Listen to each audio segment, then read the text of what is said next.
Good afternoon, everyone, and welcome to our side event entitled Youth Capacity Building at COP29, Mobilizing Intergenerational Partnerships Through Higher Education. Thanks for coming. Thank you to my fellow moderators, Diane Husic and Tanvi and our two different slates of panelists. My name's Sarah Hautzinger.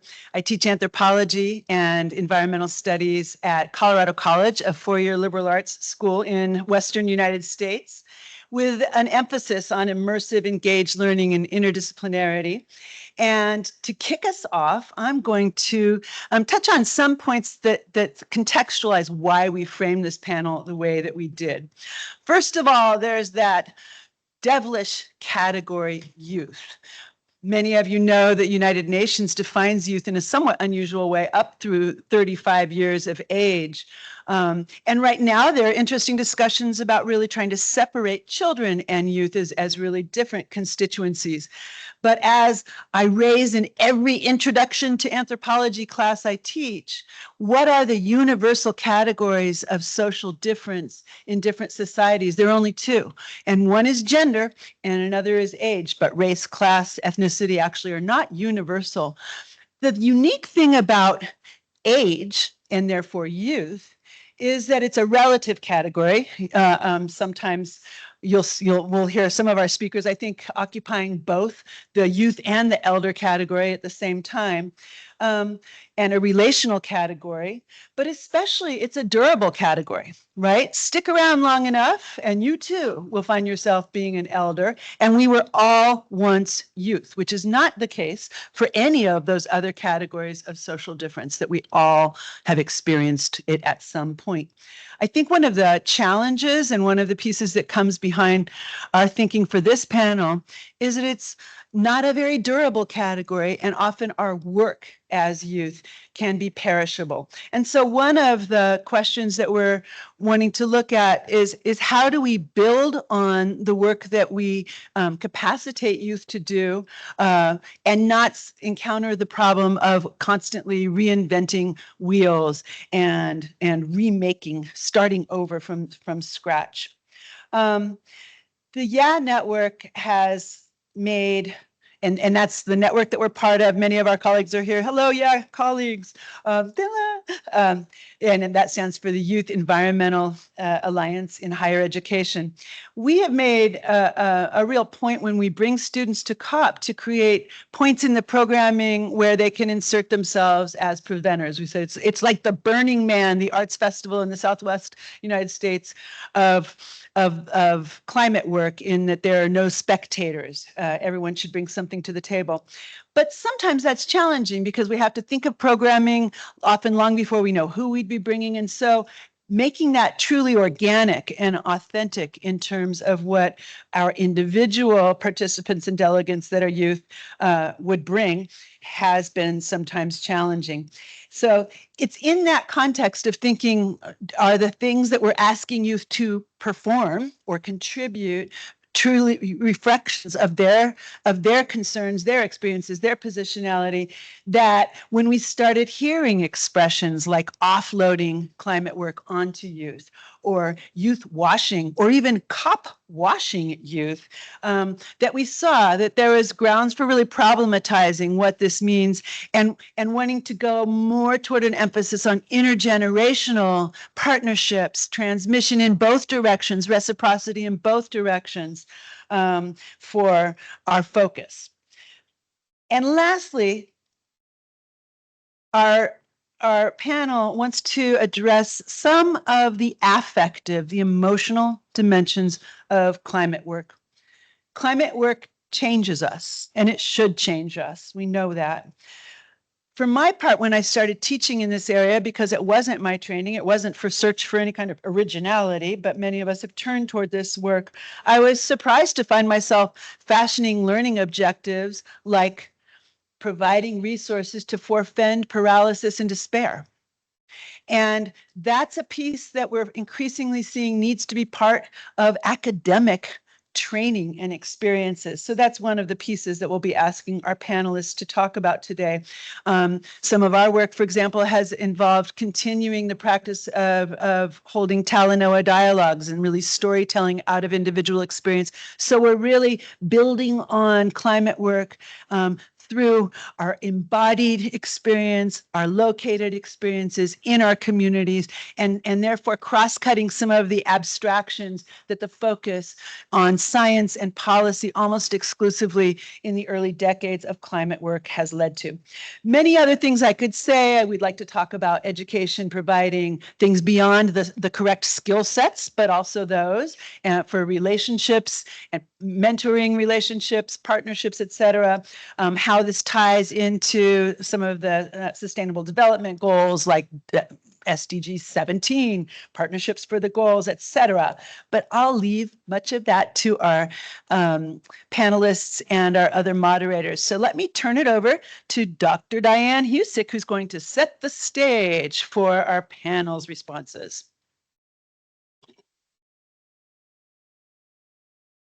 Thank you, Sarah. I'm Diane Husic. I'm the director for the Center for Environment at St. Lawrence University in New York.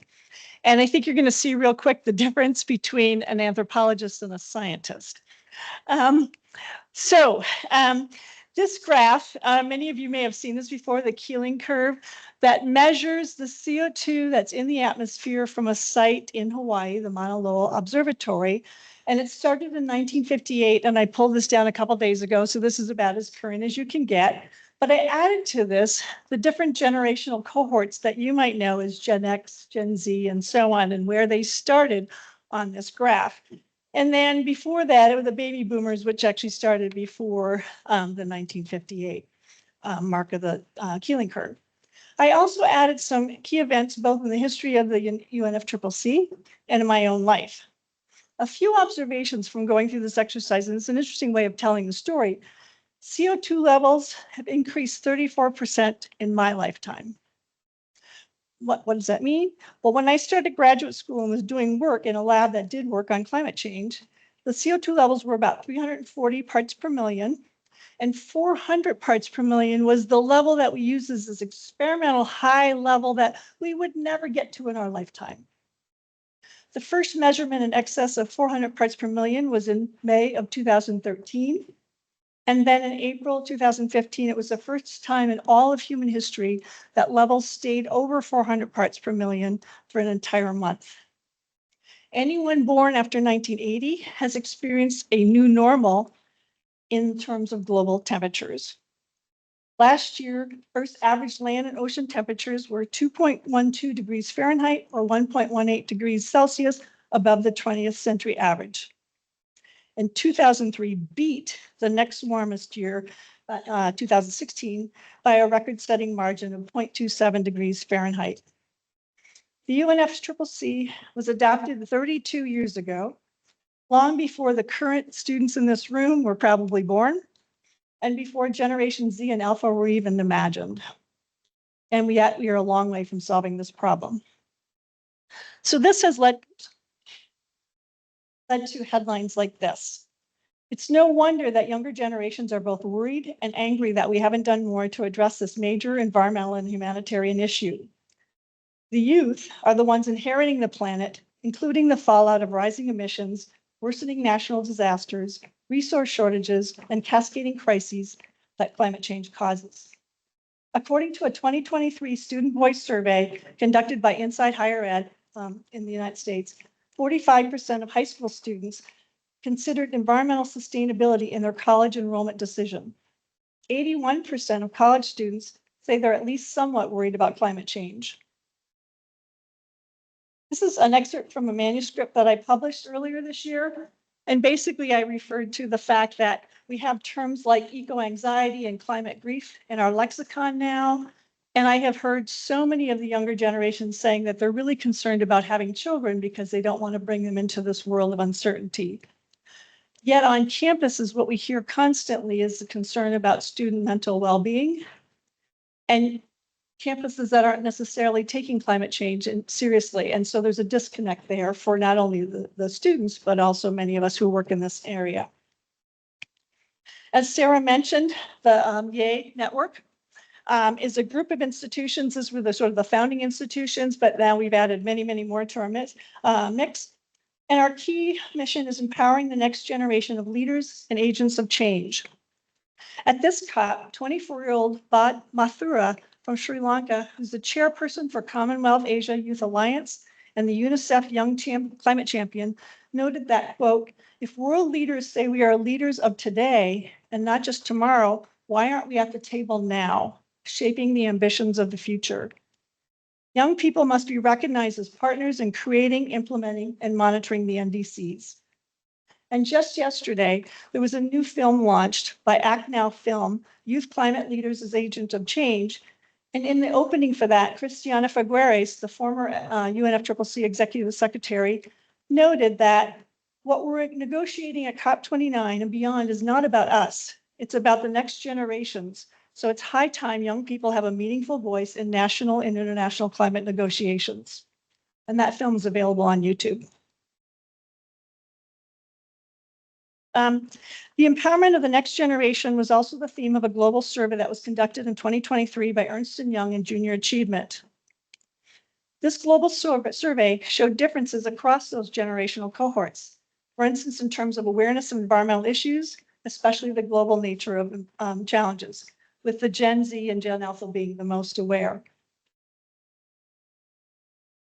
Youth are cognizant of the importance of education, helping them understand how they can be more sustainable in their lives. They would also like to receive more knowledge and experience to help them develop the skills to make a difference in their communities and beyond. Unfortunately, about half of the students in those two generational cohorts don't believe that they're getting enough of what they need to make a difference. And even more surprising, maybe not, the younger generations tend to trust television news, and I should add in their social media, more than they trust their schools and teachers.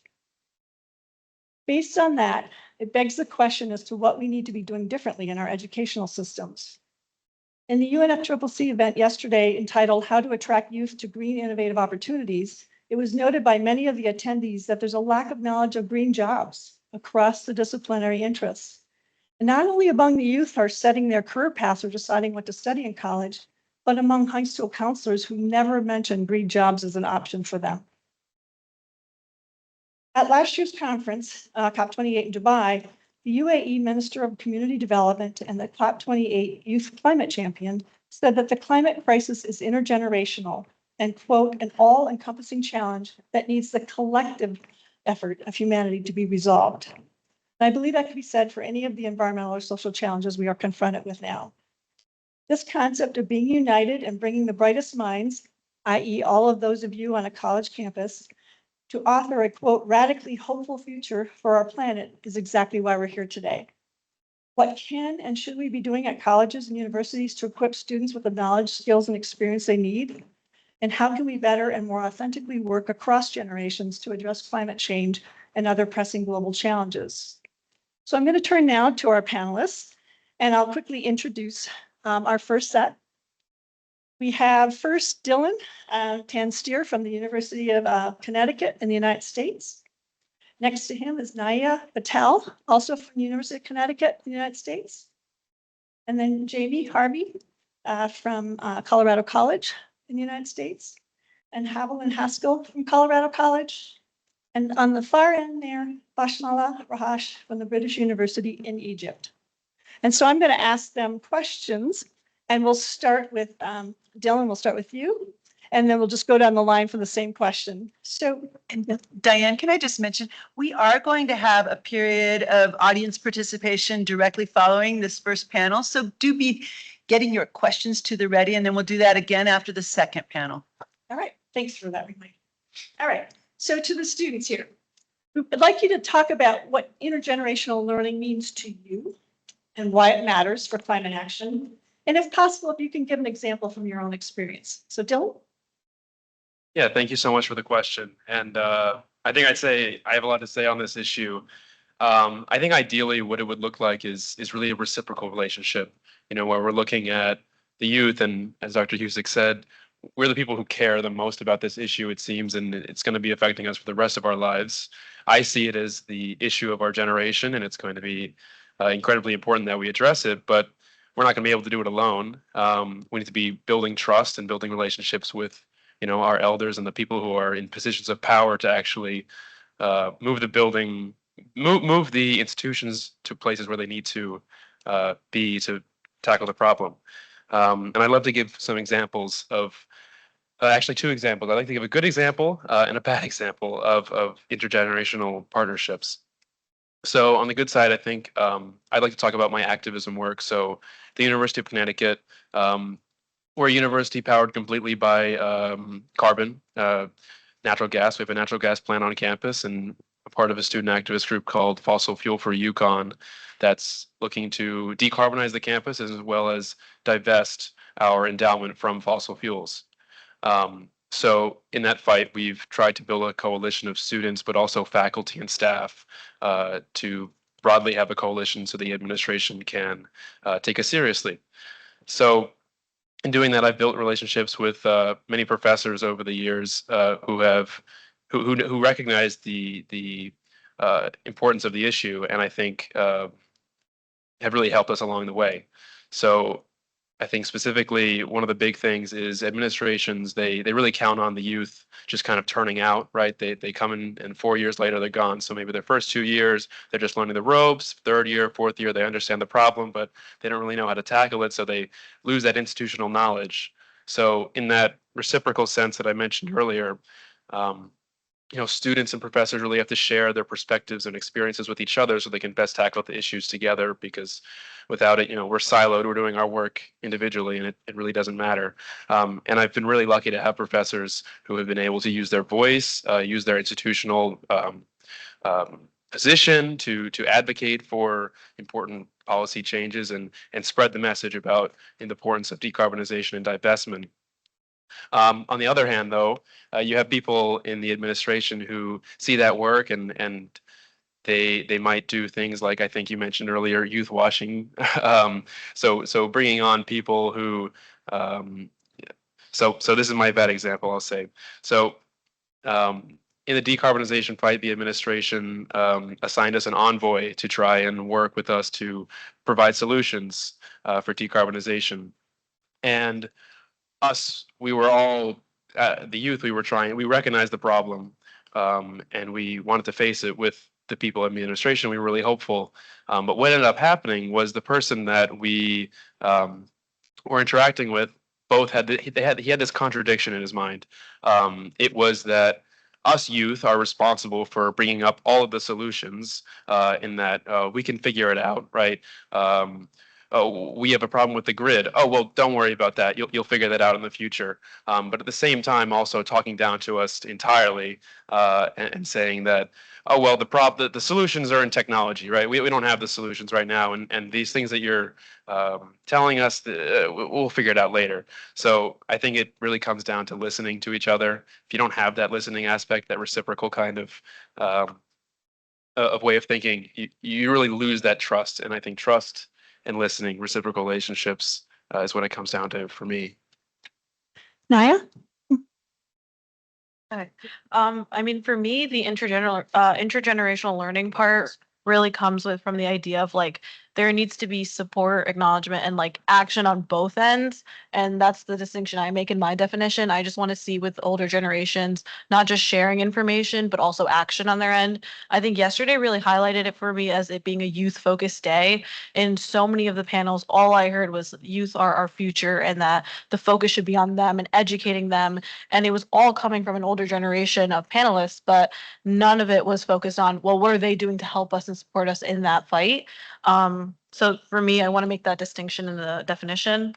And then when I get into an example, I'm going to go on a positive end than Dylan. But when I first got into the sustainability and, climate change space, I'm a business major, so it was very new to me.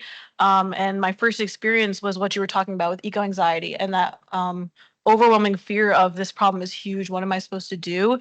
And I had a really amazing experience with my professor where I was first learning about climate change that, they didn't dismiss the feeling. They didn't say that, okay, now you just need to move on to action. Now start getting start working.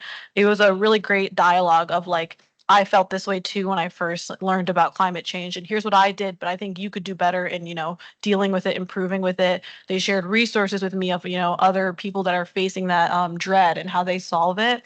And the biggest part was providing me resources so that I could figure out, maybe I'm definitely not alone in this feeling and what I can do next. And it was that type of support that I think that really helped, but also it wasn't just the dismissal that I was talking about, because I think that that often happens with older generations and they're just expecting you to start working on it. And I think it was great to get time to process what was happening, especially in this space. And I think that was what made it a great example of intergenerational learning. Before I came to this meeting, I had a local activist come in. He's like, "Why aren't you in the school systems telling the students all about this stuff?" And I said, probably they could tell you more than we know about what needs to be done. And he just looked at me with a surprise. I said, and that generational survey showed that your generation knows a heck of a lot about these issues. Jamie, would you like to share? I would like to echo what Dylan and Naiiya have said about the importance of collaboration and a commitment to action with intergenerational learning. For me, my experience with intergenerational learning has occurred outside of the classroom, engaged with communities on the issues that are important to them and issues that are important to me. In doing so, I feel that this has kind of challenged these perceived generational divides among my generation that might look like the saying of like all boomers are bad, and then among the older generations, this idea that young people are naive or that they're inexperienced. And for me, this sort of collaboration has injected a degree of realism into, I would say, youthful idealism about how action should take place and what needs to be done. And I think that this balance of realism and idealism is important for climate action at every institutional scale, whether it's the global, national, countywide, whatever it is. For me, this work has come through collaborating with multi-generational farmers in Southern Colorado on land use issues, how they're adapting to climate change, and how they're also responding to more socioeconomic threats in their community. And in doing so, I have been brought around the landscape, taught about how they have done things in their life, how their grandparents have done things, and it's education that I find to be very valuable. And they will also share the problems that they are facing with me. And through that, I am also able to provide my support, whether it's geospatial information or connecting them with organizations or other individuals about these issues that are affecting them. And so, yeah, that's sort of been the experience that I've had with intergenerational learning. Thanks, that's great. Havalin? Yeah, to further echo everything that everyone else has said. Can you talk close to the mic? Okay, yeah. I think it's so hard to not get bogged down by resentment and anger and frustration towards older generations, being a youth within climate work and just a youth in general. One of my go-to questions that I still continue to ask has been, what gives you hope? How can you keep moving forward with climate work? And I've been especially trying to ask people here at COP to try to glean some sort of different answer than I've gotten time and time again, which is looking to me and being like, you give me hope, the younger generation. And I'm like, that's great, but that's a prime example of youth offloading in a small way that I experience kind of on a day-to-day basis when I mention that I'm an environmental science major. And I think I've always harbored kind of a one-way conception of intergenerational learning tainted by these very little instances even, and therefore have kind of almost held like a more negative valence towards it because I've thought of it more as like bringing, yes, youth perspectives in, but then kind of tokenizing us as hope and also as a moral backboard. Intergenerational learning, I've really come to understand as I've reflected upon it, is just as much about us youth learning from adults too, which I think I forget too often. Being surrounded by older adults here, actually devoting their life's work to trying to make some sort of progress, even if it's not the progress we necessarily need, has been kind of giving me a semblance of hope. And I've also come to understand that like intergenerational learning really necessitates the act of being seen, truly seen, as a partnership, as a collaborator, and a dialogue rather than a lecture on both ends, as a youth and as an elder. And there, I think, like Jamie said, I've really experienced it on the more localized level.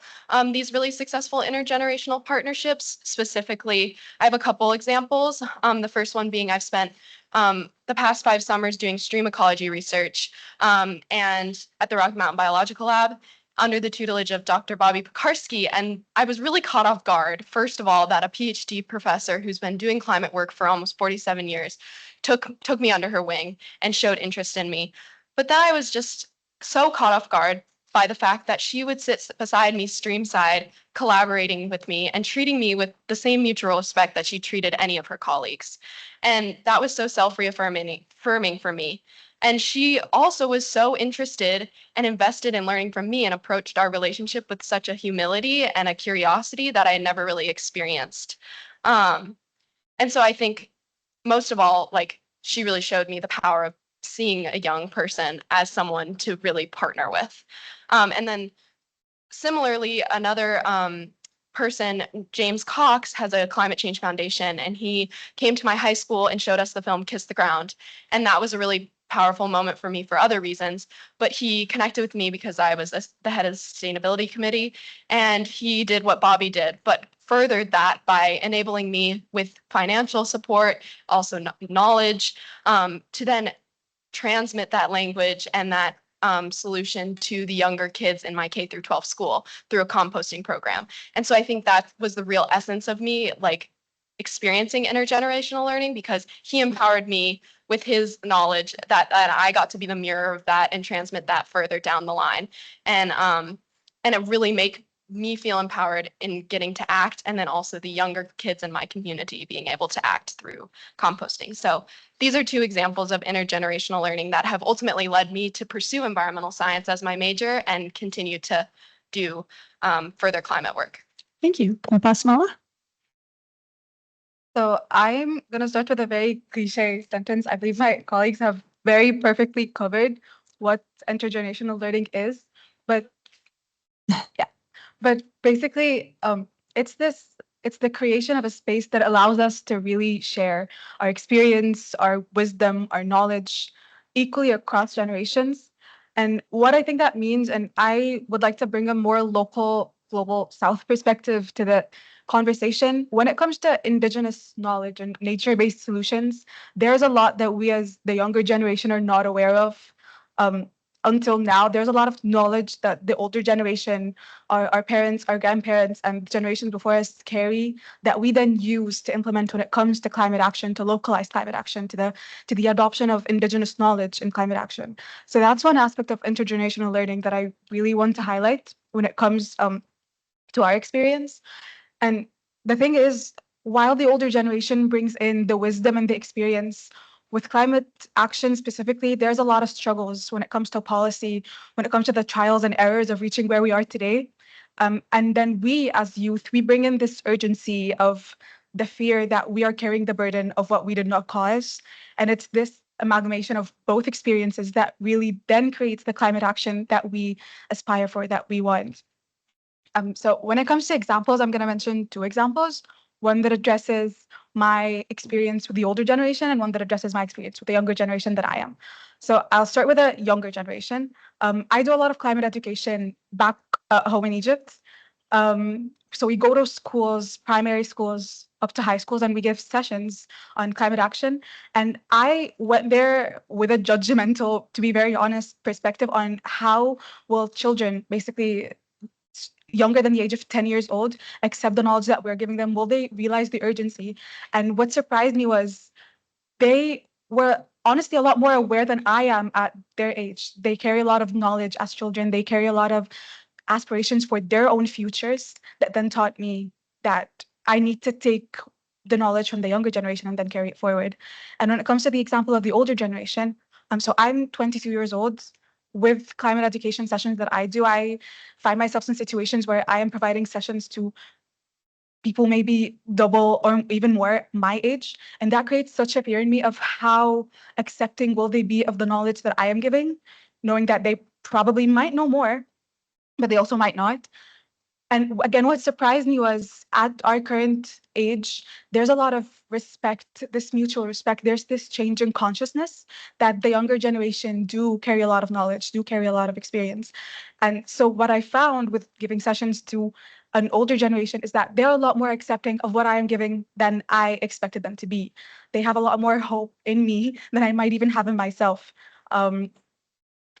These were my experiences. Fortunately, they're positive, but I'm also sure that not in every situation will the older generation be accepting of what I'm giving, given my age. But I really hope that my positive experience, it really continues of us being heard, of our knowledge and experience being respected. Thank you very much. So we talked a little bit about the despair and the idea of the tokenism, if you will, of hope from the younger generation, the importance of action, not just talk, and recognizing that each generation has some unique perspectives and knowledge to share, and we do best when we learn and work together. So I'm going to ask another round of questions and roughly take about a minute each. The idea of what can higher ed do to help you resist that paralysis of despair? Or what can we provide to help you be a leader in this space? Okay, so starting in the opposite direction, Basmallah. Thank you. So with higher education, and I'm going to speak on a gap that we at Care About Climate noticed. So we at Care About Climate have a course, it's called the International Climate Policy and Advocacy course. Why we created this basically is with higher education or any form of formal education, there's a lot of knowledge and capacitation when it comes to the theoretical basis of education. But what we really are lacking is this practical application, the technical, logistical knowledge of how do we actually engage in climate action and advocacy, international climate space, etc. So with higher education, the knowledge that we are given is insanely valuable. We do absolutely need this. And the amount of youth that are in universities studying across all majors, climate specifically is such a multidisciplinary field that every single area of study, it has to be encompassed within climate action. Whatever you study, you are someone who could engage in climate action perfectly fine. But then with the theoretical knowledge being provided by higher education, these youth then lack the practical application, which is what we with our course tried really filling, taking this knowledge that the youth already have, that the higher education already gives, and then implementing it. How do you have these skills be transferable across your work? How do you really take the knowledge and apply it? So I think that is what I think is the most necessary when it comes to higher education. It's this practical, technical capacitation, taking knowledge, taking education, and then implementing it on ground, making it tangible, basically. So moving the talk and knowledge into action. Happen? So like Professor Hautzinger mentioned in the beginning, I took her class, the Anthropocene, at Colorado College, and it's actually a prerequisite to the course that we're all here taking at COP. And I wanted to really hone in my answer on that class because it has changed the trajectory of how I approach climate work and will continue to for the rest of my life. I think because I think for the longest time, I was so afraid of my climate grief and my eco-anxiety, and I pushed it down. I ran from it because I knew I had this thinking that if I faced it, it would be all encompassing and I wouldn't be able to do the work. I wouldn't be strong enough to pursue environmental science as my major. I would have to change paths. And this course, and I could feel it building within inside me. And this course specifically was all centered around how to reckon with that in the wake of the trouble of the climate crisis. And I think her course really was the first experience that created the space and also the rational, like theoretical backing that for a person like me who needs that to feel my emotions sometimes really needed in order to sit with my grief, reckon with it, and like how to cope with it.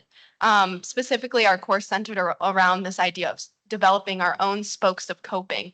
So we journaled, we did Talanoa dialogues, we would go out for walks, we would meditate, we would cry, laugh. And I never experienced that in a higher education setting, much less a setting in my life. And I stepped away with a real evolved understanding of how grief and hope within climate work are not mutually exclusive, but rather coexist. And I learned that if my grief isn't channeled, it will build up and it will overflow within anger and tension and hostility, and my despair will become paralyzing. But what Professor Hautzinger really showed me was that climate work necessitates grief and it needs to be channeled into action, and that's when it's the most impactful. And I think it also reframed what hope is for me. I always equated hope with optimism, and this course really separated that for me and reframed what hope is moving forward, that it really does mean recognizing the uncertainty of the future and grieving the realities of now, of the past, of the future, and making a firm commitment to channeling that within my outlook and within my work. And then lastly, like, higher education brought me here to COP, and for that I'll be forever grateful. And I think that really contributed to everything I just said as well. Thanks. Jamie? Yeah, I think Harvie does a great job of speaking to these affective components of higher education's role in facilitating these partnerships. I'd like to speak to the sort of logistical side of things. I can say confidently that although my work exists outside the classroom, it would not be happening without the structure that Colorado College has provided for me. We have an emphasis, at least within my department at the school, of which is Sarah Hautzinger's department, anthropology, on community-based education and community-based learning.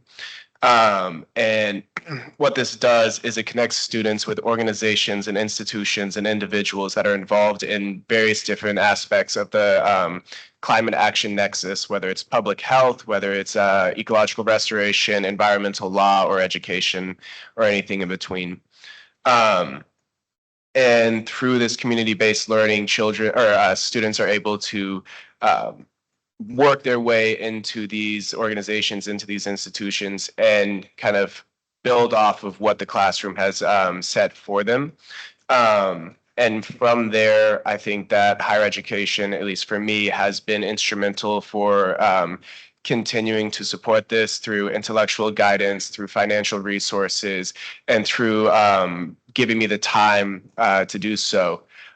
So I find that higher education can be an invaluable resource for laying the groundwork for students to develop these intergenerational partnerships.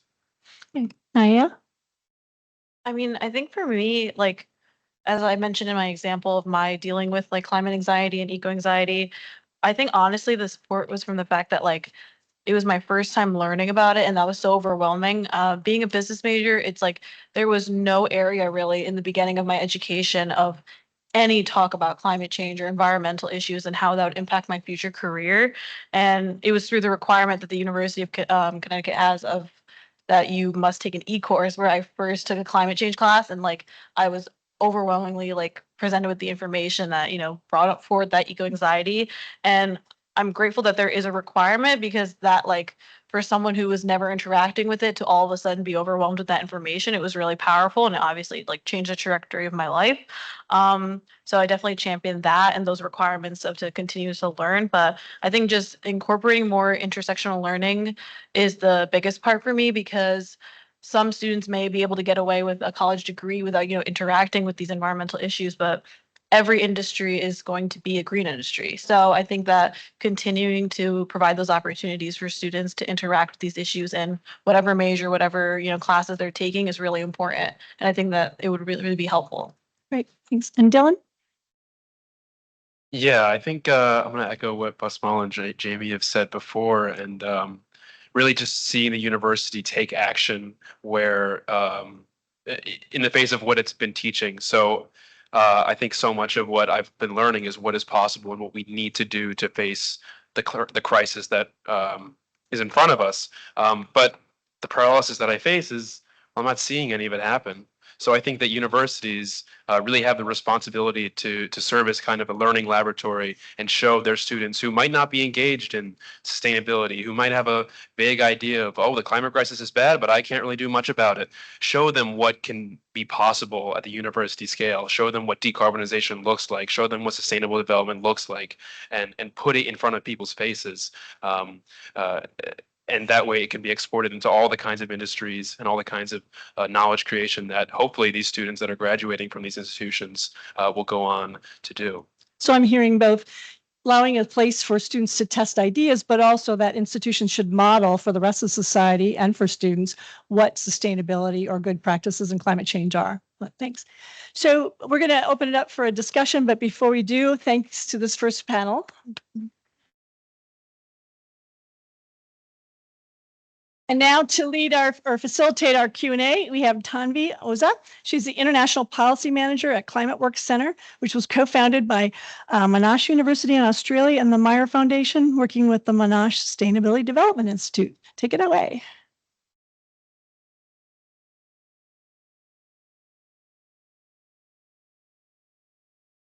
Thanks so much, Diane, for that introduction. And can I just say what an honor it is for me to be in this room, moderating this session filled with such inspirational youth. Can we have another round of applause for the panelists? Thank you again for sharing your insights. And so now I want to open it up to all of you.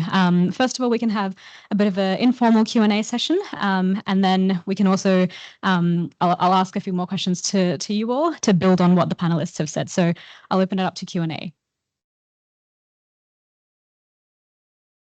Yep, we have a question at the back. Okay, hi guys. My name is Diana Rose, and I'm an undergraduate student, much like many of you. And my question is not a difficult or complicated or academic question, and that's why I'm kind of excited to hear your answers. But my question is, how do you get your peers to care?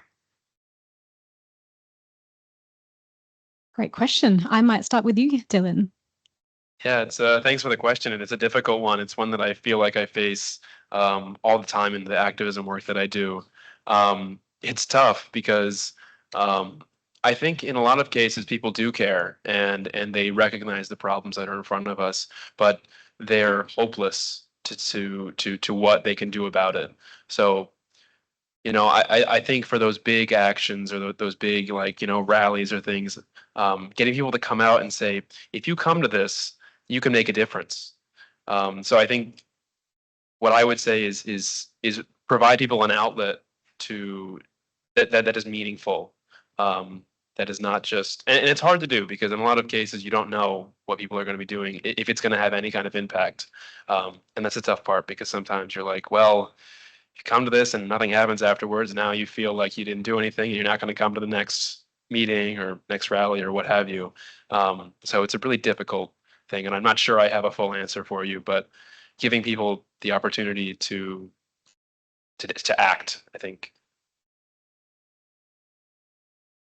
I mean, I could just add a little bit onto that. I definitely agree. I don't think there's a full answer that I have because I don't know if all my peers truly care, especially in the business space. But from the opportunities I've seen, it's like just creating a space to talk about it. At UConn, I did a little bit of work in the past semester of like trying to create a space for people who are feeling eco anxiety. And it was really interesting because a lot of what just came forward from having those conversations was people saying like, I had no clue what to do about this. And like, I just felt frozen, and it felt nice to have a place to like express that and say to someone else, I feel the exact same way as you do.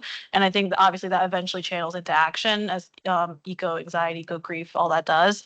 But just creating that space, I think, has been really helpful, and just having a dialogue with people about it.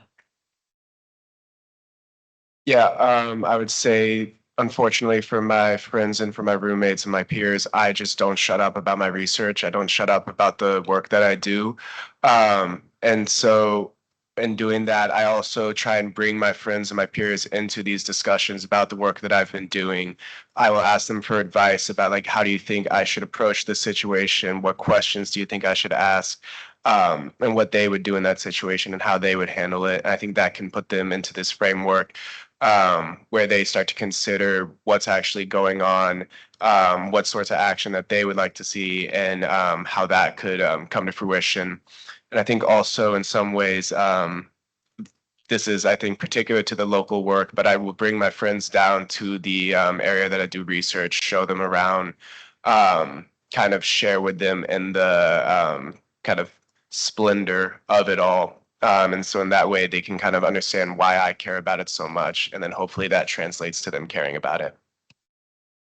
Yeah, I mean, pretty much what everyone else has said, but I think speaking to kind of like the disinformation and the news around climate media or climate change, and also just like what we're viewing, I think can sometimes bring people into paralysis. And in such a high choice media environment, they'll just choose to switch their TikTok feed to something else or try to cater their algorithm into some other way. And so I like on the COP level, for example, I'm a journalism minor too. And so one of my huge passions is trying to like distill down the information in a way that's truthful and honest to my peers of like what's happening. And so I'm actually running like a Instagram account and a newsletter hoping to engage like my campus community and some of my peers, because I find sometimes coming from me, someone who's very passionate about the issue, but also has more of like the knowledge of where to find climate change information and distill it in a way for my peers to so that they can feel like they can care with that knowledge has been something that I think I've been really trying to do. And I mean, before going to this, everyone was like, what's COP? What is that? Is that a police convention you're going to? And I was like, no, like most of my peers didn't even know what COP29 was until I started to just build discussions around it. Thank you so much for the question, because this is my everyday struggle with my peers back at home. What I found was the issue of people not caring. It's because they simply don't view the climate crisis as a priority. So I study politics. What I usually get, that what the comment is, people are dying of starvation, people are dying of poverty, wars, conflicts. Why should I view the climate crisis as a priority when so many more crises are happening around me? And what I found is the best way to address that is connecting the climate crisis to everything else that's happening. Because unfortunately, the wording that reaches us or reaches the majority is the climate crisis or climate change. It's like the turtles and the trees. And sure, that is a huge part of it. But also climate change is adaptation, is resilience, is loss and damage, is climate security. There's so much that is an insanely important priority, and that addresses all of these other crises that they view of higher priority. So what I usually do is, when I agree with what you said, simplifying the knowledge, simplifying the climate terminologies, and really clarifying what they mean, what climate action really entails in its details, and then connecting it to everything else. So the food security is climate, conflict, part of it is climate, displacement, part of it is climate. So just connecting it with what's happening around us in the world, I think, is a really huge part of having the climate crisis really connect with people and what they care about and what they prioritize. Great. Thank you, panelists, for your responses. So I'm really hearing the importance of peer-to-peer encouragement and creating safe spaces for knowledge sharing. We probably have time for one or two more questions with quick responses from the panelists. A couple up here at the front. Thank you so much. My name is Tesla, and although I'm very, very interested in what you guys are saying about the creating spaces for people to talk about climate and doing this intergenerational partnerships, I know there's many countries out there that don't have climate education, they don't have careers in climate, and they especially don't have jobs in the climate space. So I would love to know, what do you think is needed for those countries or those people that really want to be in climate but don't have, that in their own countries and they have to go out and stuff like that. What do you think is needed for them, especially with being amongst young people? What would you say to these people, and what would you advise them to get to these places and to get this type of education that is needed for all of us? Thanks for that great question. Okay. Thank you. Thank you to all the panelists for sharing your incredible insights. And I resonate with a lot of the work that you've been doing. And I'm a master's student at the University of Tokyo, and I'm also working on environmental sustainability within my university. And my question is kind of similar to the first question that was asked. It's about slightly a different aspect of peers not caring. It's about peers making fun of the work that you're doing, or kind of the stigma that surrounds any kind of change-making work, especially in the environmental field. So maybe sometimes people just only viewing it at the very extreme and not thinking about all the plethora of change-making approaches that are taking place and all the different work that is being done. So I'm wondering, have you experienced that, and how do you deal with this kind of mockery or, apathy towards the work that you do? Thank you. Yeah, two really great questions. In the interest of time, we might limit it to one response per question. So I'll throw over to the panelists to, pick. So to answer the first question, I think part of the struggle of climate education not being available in specific areas of the world is climate education is mostly available in English, which is it's a huge issue. It's a crisis in and of its own. So again, throwing back to the example of our work at Care About Climate is translation of climate content. It seems very simple to do, but it's such an incredibly important thing just to ensure that climate material, climate literacy is available in majority of languages needed. So what we try to do is the UN languages plus Portuguese. Again, this does not cover every single area of the world, but it's effort. And I really hope that this creates more momentum for more climate education material to be available, that in whatever area of the world, if you don't speak English, if you don't speak the most globally spoken language, then you have climate education that resonates with your experience. So climate education also should not be more westernized or not applicable to the region. So climate education, one, should be applicable to the region where every person comes from, and two, available in their language. So that covers climate education. And when it comes to jobs, I feel like, again, it's growing in momentum across the world where green jobs are a thing. But even if they're not labeled as green jobs, the field of sustainability is growing a bit more at the moment. So if you're someone from a country that still does not have the awareness or the capacity of having just like specifically green jobs, just pushing yourself into the field gradually through other means, I think would be possible until other opportunities open, hopefully in the future. So no time to answer the other question, correct? Great, thanks for that answer. And yes, it's so important to make sure that climate education is accessible and not westernized. So thank you for that great response. One more panelist responding to the second question. So when it comes to the trivialization of the work that you do, I think that that's something I, with my particular work, have experienced semi-frequently. I get kind of questioned about why I care so much about a town of 600 people. Most of them are over the age of 60. Who even knows if it's going to exist in like 15 years? And kind of like how I get people to care, how I deal with the trivialization is, again, I just don't shut up. And I keep on talking about it, and I try to, where possible, and I think that this can be extrapolated to different areas, physically bring people into the fold.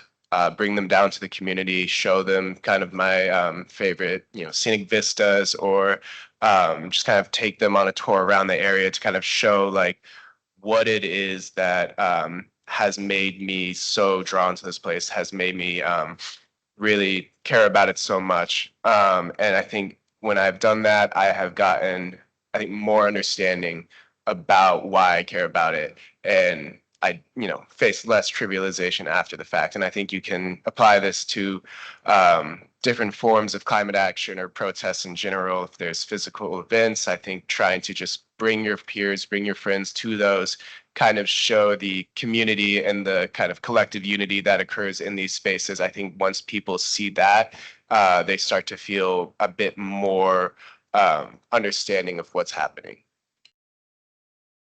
Very quickly, yep.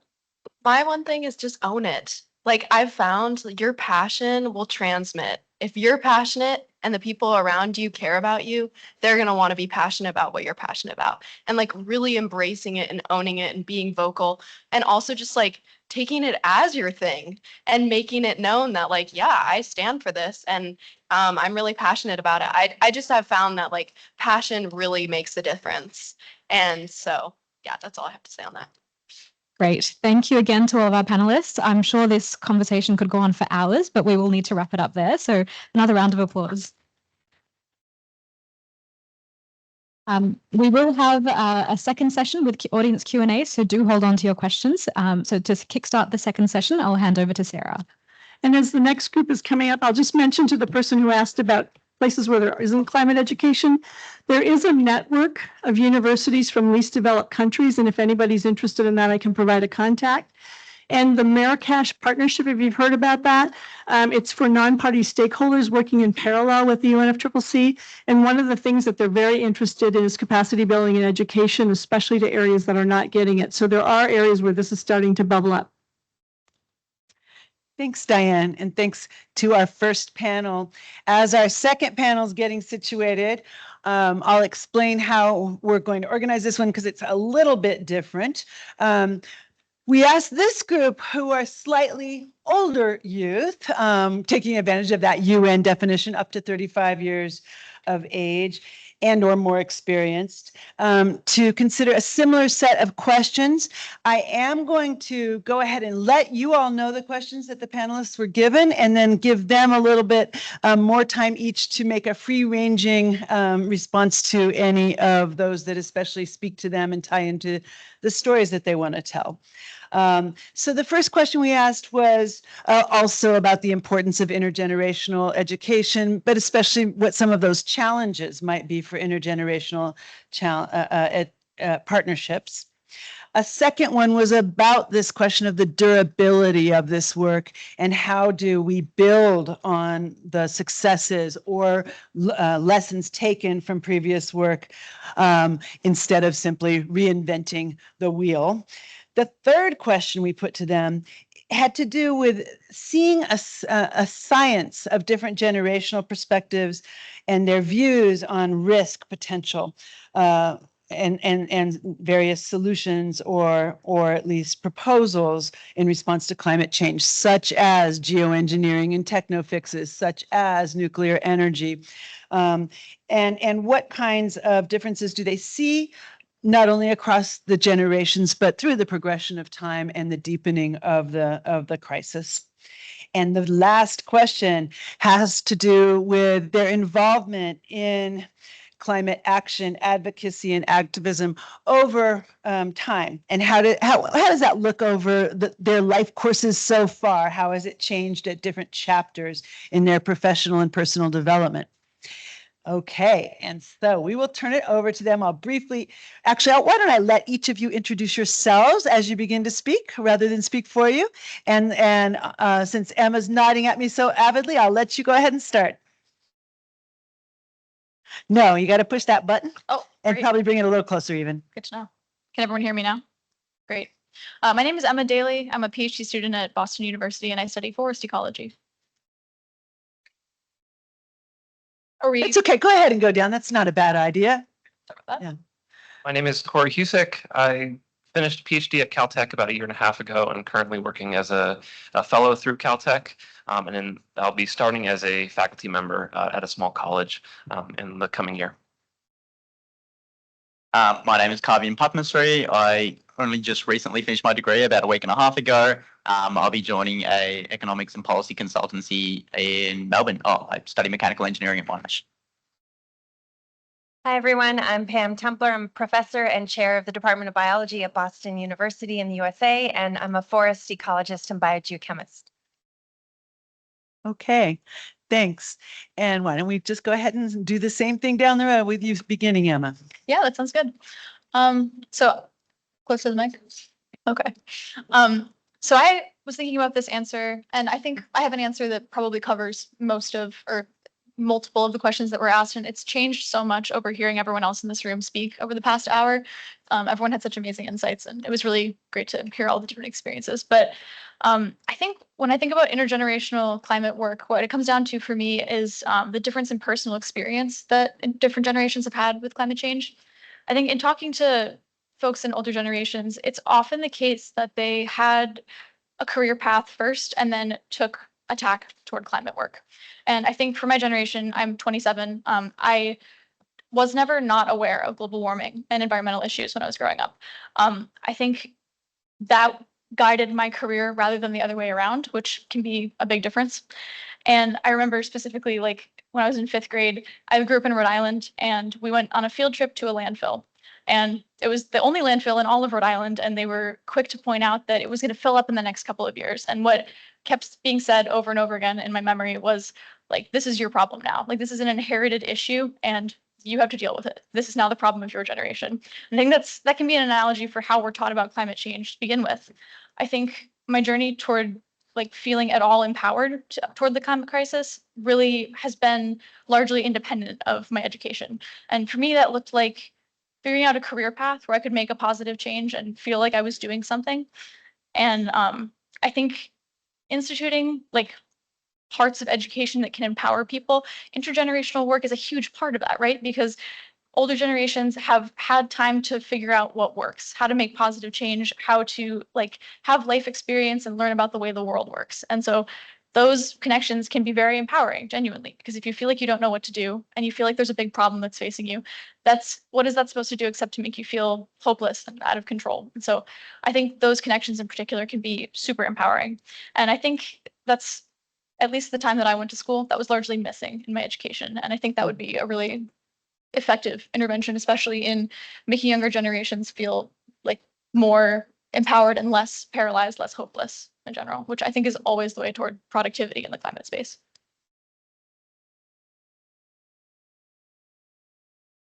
So to touch on something that Emma said, I think youth are often criticized for being inexperienced, as the first set of panelists talk about. But on the other hand, we are the ones that have been thinking about climate change for our entire lives.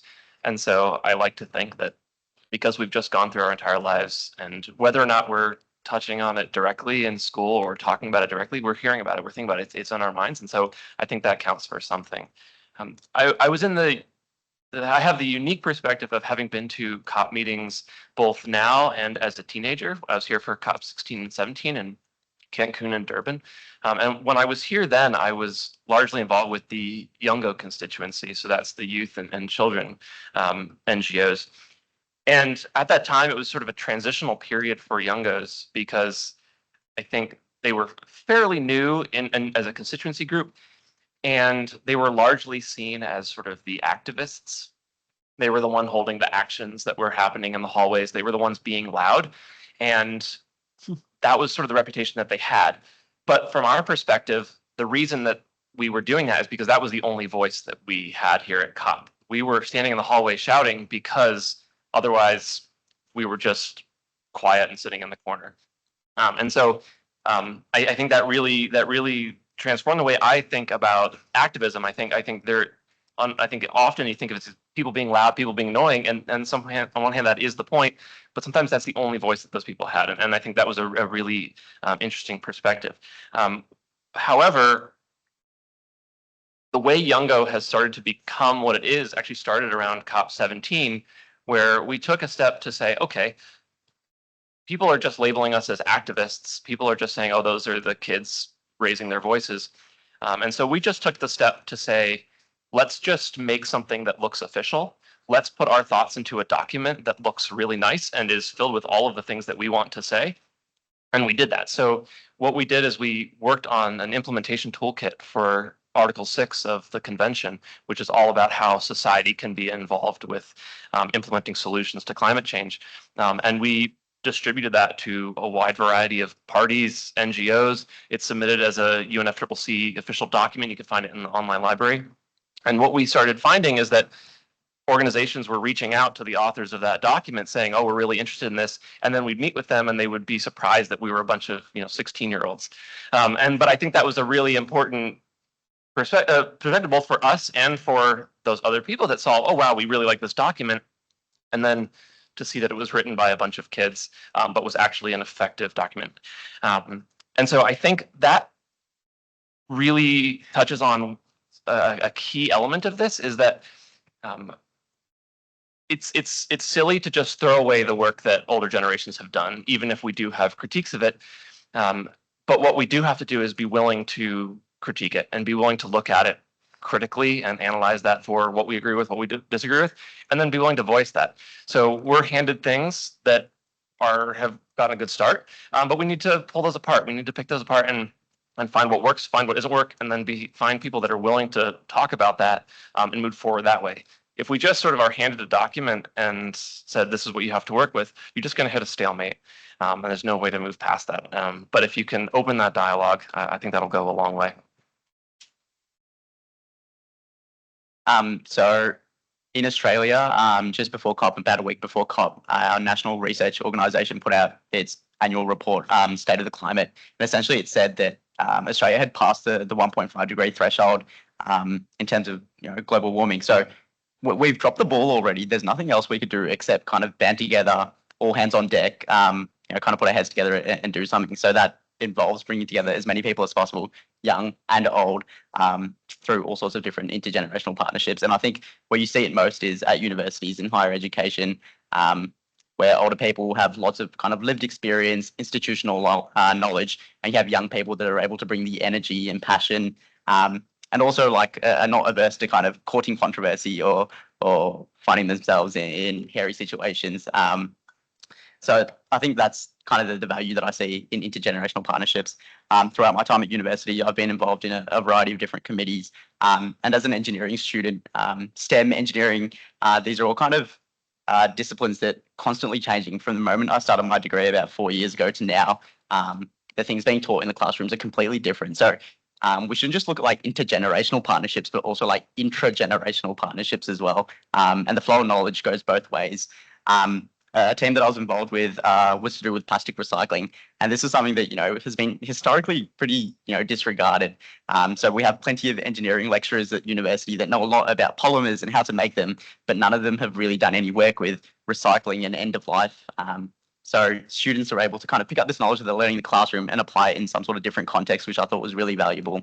The team that I was on that worked on this plastic recycling project also placed a lot of value in outreach. So not just keeping this knowledge within university, but taking it to high schools and primary schools, where we can kind of present the imperative to younger people. So they know what they're in for, what is available to them, and what they can do once they hit 18 and decide to come to university or decide to pursue something with their lives. There's an analogy that one of my lecturers used a while back that I like to kind of repeat to people that I see when it comes to kind of the relationships that we have with older people. It's kind of like an investment. The older folks bring the principal investment. They've got the knowledge, they've got kind of the political clout, and they also have the money most of the time. And the younger people are the interest rate, really. They have the energy, they have the innovation, they have the activism. So bringing all of us together isn't just like an additive kind of achievement. It's multiplicative, and the rewards you reap over time, and they kind of exponentially increase as well, which is quite nice. I think to wrap up kind of my ramble about what I think about intergenerational partnerships, I think climate action over time, especially at different points of your career, definitely changes. I'm at a kind of a flux transitory stage of my career. I'm moving away from being in university to entering full-time work. And I can see myself perhaps not being as involved in climate action work for a couple of years while I figure out what full-time work looks like. I might be staffed on projects which don't have any sort of sustainability angle to them, and there's nothing that I could really do about it. But as long as kind of my North Star, my true north is, sustainability, climate action, I'm sure I can kind of claw my way back. And as long as I'm connected with university still at school, university students still at school, and making sure that they kind of follow the path that I was on, I think I'm doing all the right things. So perhaps not to be disheartened if you can't always find yourself doing climate action, advocacy, activism work. Great, thank you. Can you hear me okay? I'd like to thank the students from the first panel and all the ones here, because I'm learning so much from all of you. And some of the themes I'm going to talk about briefly definitely overlap with what a lot of you have said. I grew up in Los Angeles before climate was in the news. So I didn't have climate anxiety, but I had smog anxiety, pollution anxiety.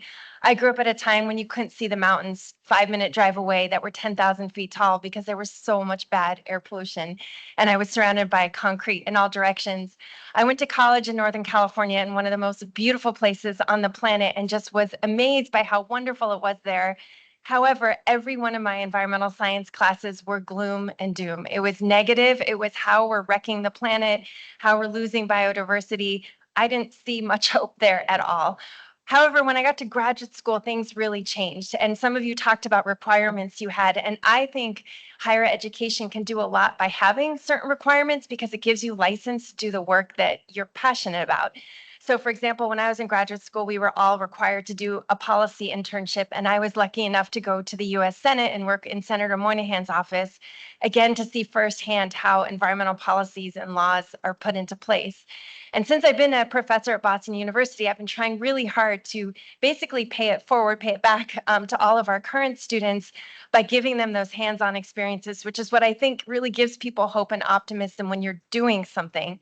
So just as an example, we have what we call the urban program, where we train graduate students. They all get their PhDs in their home disciplines, but they're all required to do internships, whether it's with government, non-governmental agencies, or the private sector, and they're working with various communities, and they're putting their technical skills to work. And I think Emma could probably tell you more about it as a student, but what I hear from the students is what they really enjoy is that they're putting their skills to work, and they're partnering with people, and they're also getting jobs out of it. It's not just a check the box for a requirement, but it's something that helps them for the rest of their lives, because they've now made professional connections like all of you are making here at COP, so that hopefully you're not just saving the world that we're all here trying to do, but that you're getting saved too. You all deserve a bright future with really good professions and work that you're passionate about, and get to learn along the way. And then the last thing I'll just say, intergenerationally, I'm a mom to 2 girls, and they're teenagers, and I get it, like the climate anxiety and the doom, but I really think that there's hope. I have hope and I have optimism, and I think it's being in rooms with people of multiple generations and supporting each other. And I would say finding people in your lives that you feel inspired by and inspired to, and finding mentors. So don't ever give up if you're at an institution where you don't feel connected either to your peers or to people perhaps slightly more experienced than you. Is find those of us out there who want to work together and want to collaborate. And I think we all really can make things better. Thanks so much. There's so much to talk about there. Many of you have spoken to the question of the ways that this work looks different from different standpoints in your own life, but I want to invite people to talk about that maybe in more autobiographical ways, if that's relevant. And I don't think we really heard responses, and this might be related to how the ways that the different proposals I mentioned, geoengineering or nuclear power, how those look differently at different points in your life or different standpoints in time, if anyone wants to circle back to either of those. We could start in the middle. How about Corey? Yeah. I think what's really apparent to me, especially at this COP where we're talking about, especially in the United States, what's going to happen, what is the energy sector going to look like with the second Trump presidency. And there's a lot of talk about nuclear and what that will look like. And there's been a lot of comments made about, oh, we really shut down the fission projects earlier than we should have. We haven't invested as much in that. But maybe now that's the thing that will drive the green energy sector in this coming administration. And I think from my generation, or maybe this is just my personal experience, that feels very strange to me because I didn't live through any of these nuclear incidents that were the sort of reasons that there were this public fear of that energy modality. So to me, to hear that makes a lot of sense. Like, why are we not pursuing nuclear? But on the other hand, then I've gone my whole life hearing how evil fossil fuel companies are, and hearing how terrible climate change is and how that's going to impact the planet. And so I understand that different generations have a different perspective. They've lived through things, they've heard different things on the news about nuclear energy, for example. But I think a lot of people my age and younger, they haven't heard that. And they've lived in an era where nuclear energy has been relatively safe. And I think as a result, the sort of negative aspects we see from continuing the use of fossil fuels as we have far outweighs what we know about nuclear energy. And so from my perspective, and I think many of my peers, it feels silly that we haven't been pursuing these things based on decades old worries.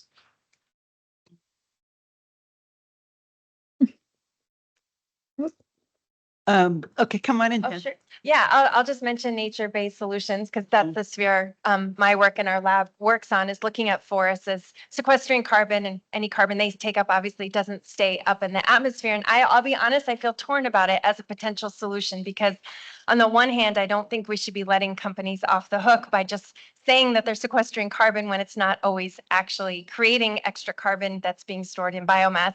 On the other hand, it's a great reason to preserve and conserve our forests and grow more trees because they they take up and store carbon. So it's this duality between holding all of us to account for the actual carbon that we're sequestering and making sure that it's actually happening and it's not just greenwashing. Mm-hmm. Yeah.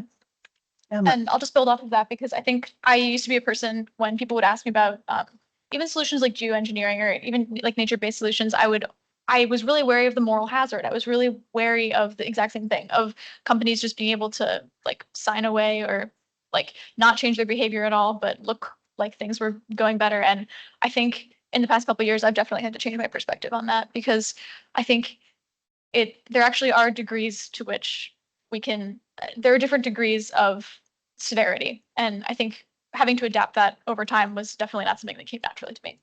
Mm. Yeah.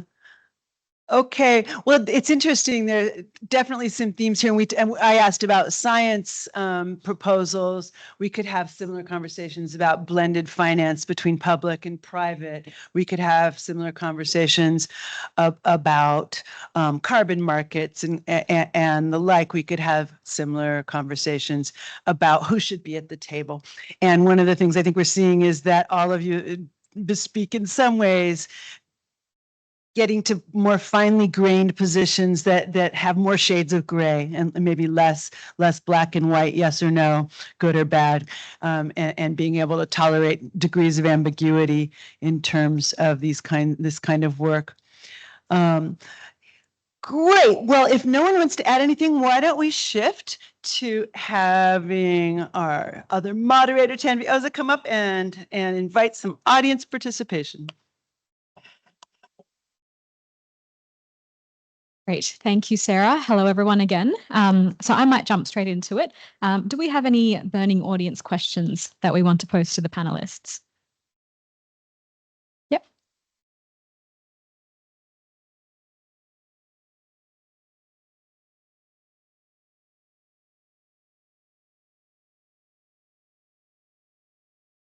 Working? Yeah, sorry. Leah Dunda, and I teach an interdisciplinary climate program at Vanderbilt University. And I have a question about how whether your education and even the former panelists too included any courses or parts of courses that examined historical examples of major problems that required lots of global cooperation and collaboration to solve or to make big progress on. Because I feel like one thing the old people have to offer is some examples on some of those things. And even your example of not being afraid of nuclear power, like there's a lot of people that realize that that's because of a lot of the cooperation that happened. And it's a fabulous example. But a lot of those examples tend to be, I think, relegated to history classes. And I'm just wondering if you ever studied sort of the Montreal Protocol or nuclear non-proliferation treaties or even the Basel Convention and the plastics treaty that, that's maybe giving birth to. So anyway, your thoughts on your education in terms of examples of major, especially environmental, but others, even vaccine programs or things that just took coordinated effort that we really have made progress on. I can start if that's okay. I think my answer to this is largely no, not really. I'm part of the interdisciplinary program that Leah leads, and I think that was the class that is associated with our trip to COP here was one of the first times I'd ever heard about these examples. And I think, honestly, looking back, that's like a glaring gap in the education that I got, which I still, I had got a great education, but I feel like especially those examples can be very empowering or formative and like might give a roadmap for any action that people end up taking. And I wish there had been more of them. Yeah, I think my answer is similar, that it's largely no. And I did not hear those examples, not get those examples. And even in sort of the history class perspective, often what you hear about with big world changing decisions, you hear about examples where there's a few men that got together and made a decision. What you don't hear about are these international treaties where it's a large group of people with input from others that are not the ones sitting at the table up front. You don't hear about that at all. And I think coming to COP was maybe really the first time that I kind of understood what those processes can look like, and how someone that, even as me at that time as a teenager might be able to play a role in that. That was totally foreign and eye-opening to me. But to know that that's not something that most people understand was a little bit disheartening. No is the answer. In my specialization in mechanical engineering, it was massively technically focused, so I didn't really have an opportunity to find breadth with more kind of history or things that are happening socially. The only real opportunity that I got to kind of look into things like the Paris Agreement was in a first year elective unit that I had to go searching and looking for in international relations. So I think, yeah, there's not much of an opportunity out there, and universities should probably be doing a bit more work in making sure the students get that breadth that they really need to go out into the workforce. Well, I'll invite all of you to come take my class. So I teach a class called Biology of Global Change, usually about 110 undergraduates each fall. And one of my favorite parts of the class is to bring in the international treaties and different agreements that have been made and how that's affected air quality, climate, water scarcity around the globe. And one example I like to give within the United States is acid rain. That, I think, is one of the best examples we have, at least in America, of how the business community got together with the government, with environmentalists to solve a problem together. And we all would love to go back to those times and see that happen again. Great. Thank you to our panelists. I might use my moderator privileges and ask a quick question myself. So we heard in our previous question briefly what the older generation can bring to the table, and I want to build on that a little bit more. So Kaavi, I loved when you said that both young people and elders have different sets of skill sets that they can bring to the table, and that's why it's so important for them to work together. And the conversations we're having currently show how much momentum there is from the youth to bring their skills like energy and innovation to the table. But I want to dig a little bit deeper into some of the barriers and challenges that there might be from the other end, from elders in fostering that true non-tokenistic reciprocal relationship, as was brought up in our previous panel. So any further thoughts on how elders can engage in these conversations and bring their skill sets to the table? And I might actually pose this question back to our audience first and then hand it over to our panelists. So any thoughts from our audience in that?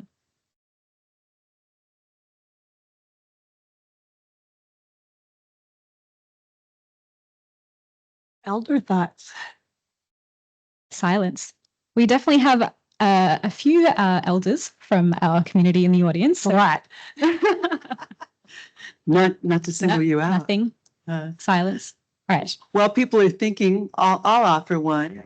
I find, well, I'll just give a story. One day I was in my lab working with my students and we were working with qualitative data analysis software. And I said, has anyone found an efficient way to do this? This is driving me crazy. It shouldn't be 4 steps.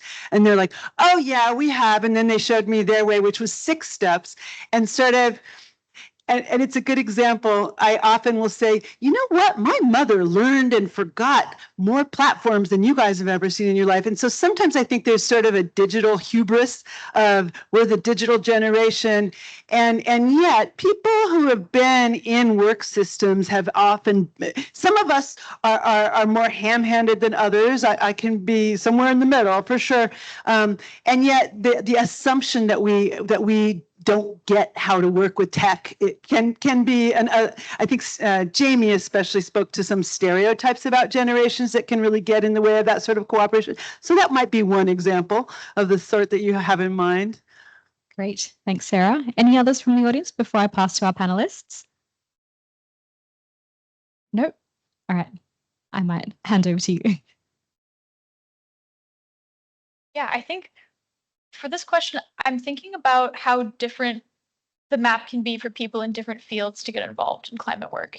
And I think this is also where I think interdisciplinary work in particular can be useful, is I think a barrier might be that you could be given helpful advice by someone in an adjacent field or a completely different field, and like frameworks don't usually exist for that kind of collaboration.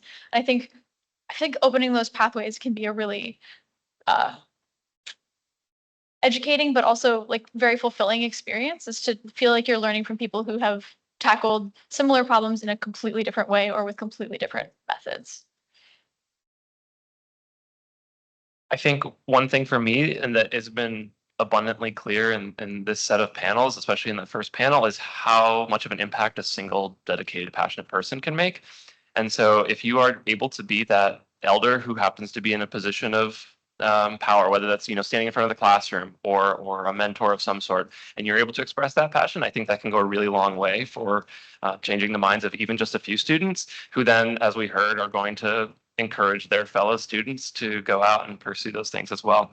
And then touching on something that Emma said, I think what was really valuable for me as I started thinking about how can I incorporate climate work into my career, I'm a chemist by training, and thinking about that was to find people who are active in the climate space who have that niche interest and that specialization, and who are willing to share that. I think when I was at the university level, I saw professors and whatnot who were involved with climate activism and sort of talked about climate very broadly, and they would give these public lectures, and that wasn't particularly helpful for me because that was stuff that I knew, that was stuff that I'd heard before.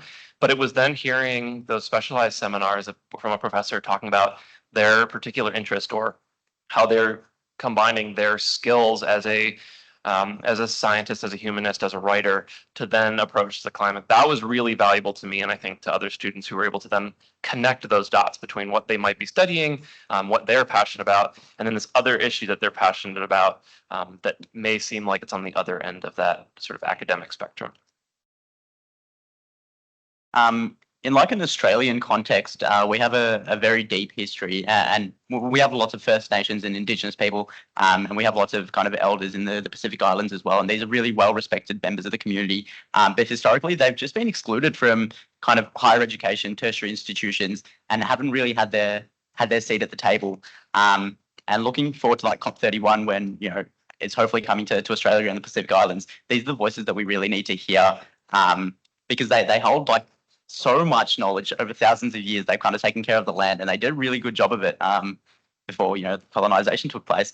So I think like the only way forward for kind of these elders that have been left out of the picture for so long is for older people that exist in these spaces to open the door for them, and really invite them to the table. I don't think there's any other way for them to kind of open the door for themselves. The only thing I'll add here, because you all said it so well, is just transparency and communication, that there's elders, there's young people, there's everything in between. But I think just listening to each other and asking students, what do you want to learn about that we're not already teaching or training or collaborating on? Because I think there's a lot of new areas like Indigenous knowledge that isn't in every program across the world that people could hear about and say, oh, that's a piece of the curriculum we're missing, and let's bring it in. Great. I think in the interest of time, we will wrap it up there, but I'm sure our panelists will be available after the session if you've got some burning questions. So please put your hands together for another round of applause for both of our panelists.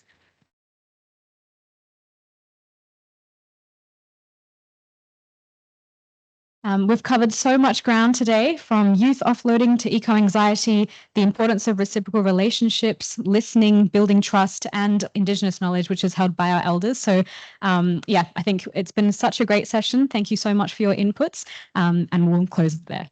Thank you. And I will announce, we'll put the slides up on the side event side. Sometimes it takes a few days to actually get them there, but we'll put those up if anybody, we put some of our references that we referred to. So great. And I'll also add that the video of this will be up on the YouTube site. They say before December 15, but I've been noticing a lot of them are going up almost immediately. So thanks so much for everyone's attendance and participation. We really appreciate it, and have a good rest of COP.